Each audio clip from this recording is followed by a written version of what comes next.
Na polisi eneo la Kilimani hapa Nairobi wanachunguza kisa ambapo msichana wa miaka 21 amefariki baada ya kuanguka kutoka kwenye jengo moja hapa Nairobi. Margaret Wambui alianguka kwa njia tata kutoka kwenye jumba hilo la ghorofa 22. Na familia yake sasa ikidai haki na ripoti ya nini haswa kilichojiri juu ya ghorofa kabla ya kuanguka kwake, kama Gatete Njoroge anavyotuarifu. Jumapili alasiri, jamaa na marafiki wa Margaret Wambui walifika katika jumba la Canaan eneo la Upper Hill, Nairobi.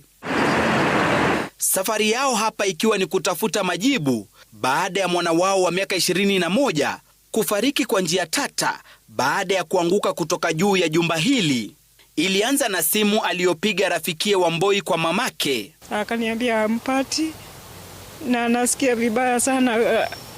Akasikia ni kama rafiki yake hayuko sawa, na akaniambia amepiga simu yake akasikia inachukuliwa na mtu ati atafute watu hao wakuje kwa DCI Kilimani.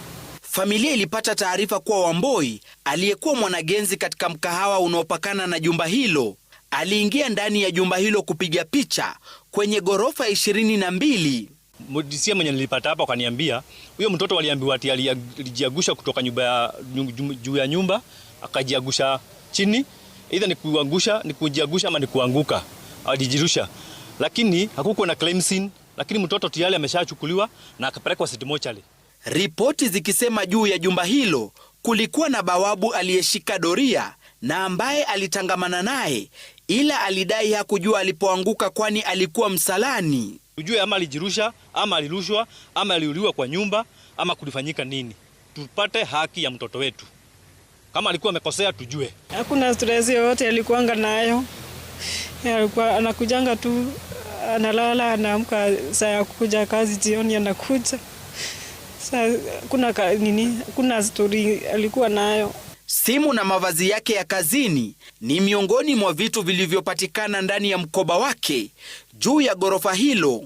Wambui alitarajiwa kufika hotelini jana jioni, ila ripoti zinaarifu kuwa hakufika. Polisi Kilimani wanachunguza kisa hicho huku wakitarajia kanda za CCTV zitasaidia kujua kilichojiri.